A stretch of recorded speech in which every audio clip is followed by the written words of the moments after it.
The events begin with Orhan dragging Hara behind him, ignoring her pleas, with her lying helpless on the ground in the middle of the desert. He raises his weapon, intending to kill her, while no one understands the reason for this act. We then shift to a flashback. Orhan emerges from the swimming pool and goes to change his clothes.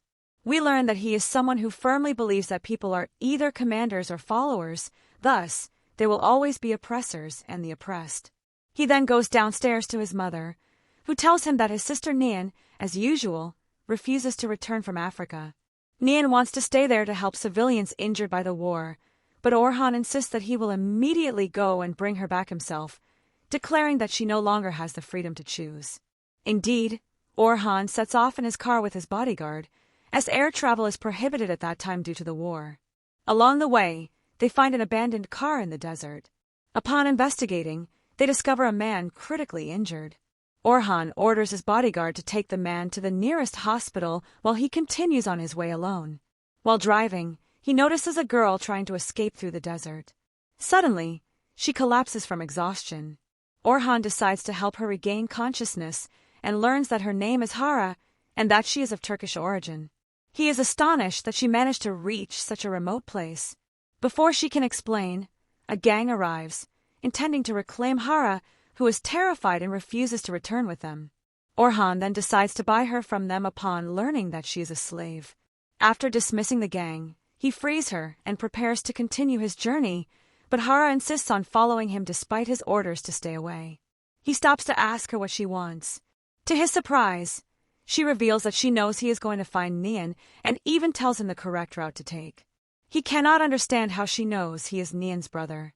She explains that he resembles her greatly, and that Nian often spoke of him and was beloved by everyone in the area for her kindness. Following Hara's directions, he continues, but she soon collapses again from fatigue. Orhan stays by her side until she regains consciousness. She learns then that he, too, is a doctor like his sister. Orhan wishes to understand how Hara became a slave despite her Turkish origin and her lack of connection to the war. She tells him that one day, while traveling with her family, they were in a car accident that caused the vehicle to catch fire. She cannot remember what happened after that. When Orhan finally arrives at the place where his sister worked, he finds her dead, her body covered with a white sheet. For the first time, Orhan breaks down in grief, mourning that he did not get a chance to bid her farewell. He recalls their memories together, but then regains his composure, determined to appear strong as always. He asks who killed her. The guard informs him that there is only one gang in the village responsible for such acts, the Butcher's Gang. They likely killed Nian to seize the medical supplies she received from abroad. Orhan recalls the same gang he confronted when he saved Hara and realizes they are the Butcher's Gang. He decides to take revenge personally without anyone's help. Upon arriving at their location, he kills them all. Before their leader dies, he taunts Orhan, revealing that the slave girl he bought and rescued, Hara, was actually the one who poisoned Nian's food, leading to her death.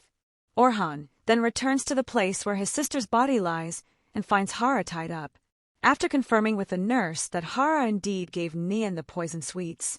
Thus, Nian was poisoned. Orhan repeats his intention to take Hara with him into the desert again, to kill her there and avenge his sister's death. At the Demiran family home, the mother mournfully prepares for her daughter's funeral. She instructs the head servant to pay special attention to the arrangements and to offer the guests whatever they desire. Although deeply sorrowful over her daughter's death, she insists on appearing strong before the guests. She even forbids her other daughter, Nursa, from crying in front of the servants, ordering her to weep outside so that no one might see her. The mother remains seated with the guests inside. When Orhan arrives at the house and finds his sister sitting under a tree, broken with grief, he embraces her and tries to comfort her, reminding her that death is the inevitable fate of all humans, and that though they all mourn Nian, they must emerge stronger. He takes her inside, where their mother embraces him and asks whether he avenged Nian's death, as this was the only just punishment for those responsible. She admits she had also wished to seek revenge alongside him. They all proceed to bury Nian, and grief is visible on everyone's faces. Nursa collapses beside her sister's grave, unable to accept that she will never see her again. Orhan consoles her and helps her up so they can all return home. Before leaving, Nursa looks toward the grave and asks her father to watch over Nian and care for her soul. After the guests depart, the mother stands sorrowfully before the portraits of her daughters, then retreats to her room, stripped of her forced strength. Finally, her mask of resilience falls, and she collapses in tears, mourning her daughter who died far away from her. Meanwhile, Orhan remains by his sister's side until she calms down and falls asleep from the sedative she had taken. He sits, gazing at Nian's photograph in her hands. Suddenly, he rises, gets into his car, and drives to a strange place. There, we discover that Hara is still alive, having survived the gunshot. Orhan seizes her arm violently and tells her he will make her wish for death every single day as punishment for killing his sister. Hara desperately tries to explain her innocence, revealing that the butcher forced her to make sweets for Nian as an apology and as an attempt to establish a new relationship, nothing more. But Orhan interrupts her, accusing her of being the true cause of everything and the only one who collaborated with the butcher. He repeats her own words back to her, that her duty was to obey her master to escape punishment. Hara recalls when she brought the sweets to Nian, noticing an unusual color but not understanding its cause. Nian reassured her, saying that anything she prepared would always be delicious, and asked her to endure the butcher's cruelty a little longer until they could escape together and return to their homeland. Hara collapses in tears, blaming herself for Nian's death. Orhan senses her sincerity, but his rage drives him to drag her by the hand to the stable that his sister had once cared for. There, he shows her Nian's clothes, which she will never be able to wear again because of Hara. He orders her to clean the entire stable and then leaves her, returning home. Back at the house, Orhan recalls his memories with Nian when he dried her hair after saving her from the well she had descended into to rescue a kitten. He had scolded her for risking her life, but she reassured him that he would always be there to protect her and that, even if she died, she knew he would continue to help and save animals in her place. He reproaches himself for failing to save her this time, but vows to take the harshest revenge possible on the one responsible and to make every day of her life a nightmare, so she would wish for death daily. Meanwhile, Hara finishes cleaning the stable and recalls Nian's words, continuing to blame herself and weeping bitterly over her death. At the same time, Nursa tries to enter her sister's room to sleep on her bed but finds the door locked. Her mother, a fief, approaches and forbids her from entering Nian's room again. She urges her to remain strong, reminding her that as a daughter of a noble family, she must appear strong even while suffering. After sending her back to her room, a fief calls her personal assistant and asks about Orhan. Upon learning that he left the palace, she becomes surprised and deeply upset that he would leave Nursa in such a vulnerable state. We return to Hara, who finally finishes cleaning and realizes dawn has come. Exhausted, she goes to Orhan, who is treating his wound. She tells him she has completed the task he assigned her. Orhan stands and asks if she is hungry. Hara, terrified, cannot answer. He shouts at her to respond and forcefully drags her to the dining table. There, she finds it laden with a great deal of food and cannot comprehend why he has provided so much. Interrupting her thoughts, Orhan commands her to sit and finish all the food on the table immediately. He forces her to sit against her will and, when she asks him why he did all of this, he tells her that these were Nahal's favorite dishes. Since she took her life, and Nahal can no longer enjoy them, she must now finish all the food herself. He yells at her to start eating immediately. Hera begins to eat, terrified of him, and because she eats very little, Orhan forcefully stuffs large quantities of food into her mouth, leaving her unable to speak or protest. He then leaves her and goes to the bathroom, where he speaks with his mother. She demands that he return home at once, as she needs to discuss something important with him. When he tells her he is busy and cannot come, she insists he come immediately, stating that although she, too, grieves for her daughter, they must remain strong. Reluctantly, Orhan promises he will return. When he comes out, he finds Hera collapsed on the floor from exhaustion and the excessive food. Nevertheless, Orhan pays her no attention and drags her, by force, to the swimming pool. There, he holds the water hose, recalling the moment he wanted to kill her but could not, as well as the corpse of his sister and all their shared memories. He continues spraying her with water, and once finished, he takes her back to her room. There, Hera begs him to kill her if it would ease his pain.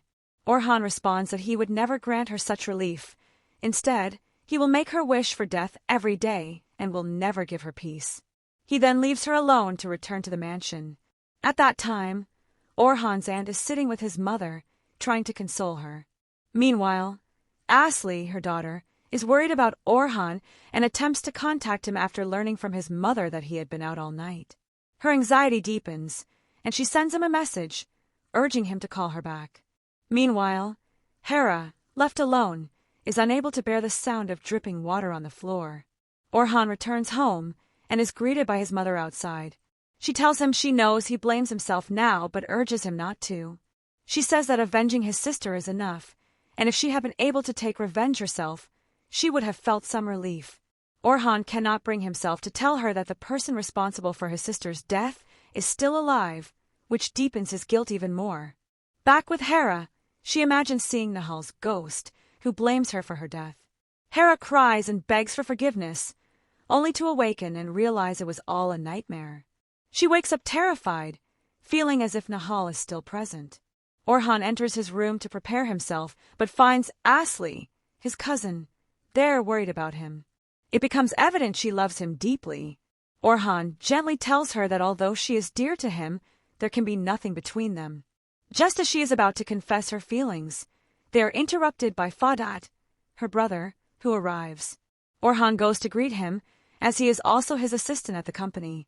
Faf tries to stop Orhan from going to work or signing any deals in the coming days, believing he is still too shaken by his sister's death. However, Orhan insists that he is fine and that nothing will be postponed. Hera remains in her cold room, unable to bear the dripping sound. She ties the faucet with a cloth to stop it, but it soon starts dripping again, causing her to break down further. At work, Orhan listens to his secretary listing appointments and company news. He notices Fadat trying to interrupt and dismiss the secretary hastily, as if hiding something from him. Hera then tries to escape her room by any means. She bangs on the door, hoping someone will hear and free her. Meanwhile, Orhan confronts Fadat when he returns. He throws documents at him, revealing that he knows everything he has done, including embezzling company money into his own account. Fadat is shocked and tries to justify his actions, pretending that Orhan is merely imagining things because of his grief. Orhan grows even more furious, telling him that this is only the beginning of his real madness before leaving him. Returning to the house where Hera is held captive, Orhan finds her room empty despite it being locked. He searches frantically around the house but finds no trace of her, becoming deeply angered and confused by her disappearance. Meanwhile, Asli and her mother return home. Afif offers to send a driver with them after learning their own driver is unavailable, but they decline, claiming Fadat will come to pick them up himself. Indeed, Fadat does arrive and drives them to their modest house in a poorer neighborhood. It becomes clear they have lost all their wealth due to Fadat's gambling, and now the only asset they have left is this house. Asli quarrels with Fadat over the situation he has dragged them into. Her mother clearly disapproves of Orhan's family, having only cared about their money, unlike Asli, who genuinely loves Orhan. She vows to make him love her and marry her soon. Back at the mansion, Orhan returns after losing hope of finding Hera. As he enters, he finds her standing with his mother, who stares at her in shock and asks, "Who is she? How did she come to Orhan's mansion?"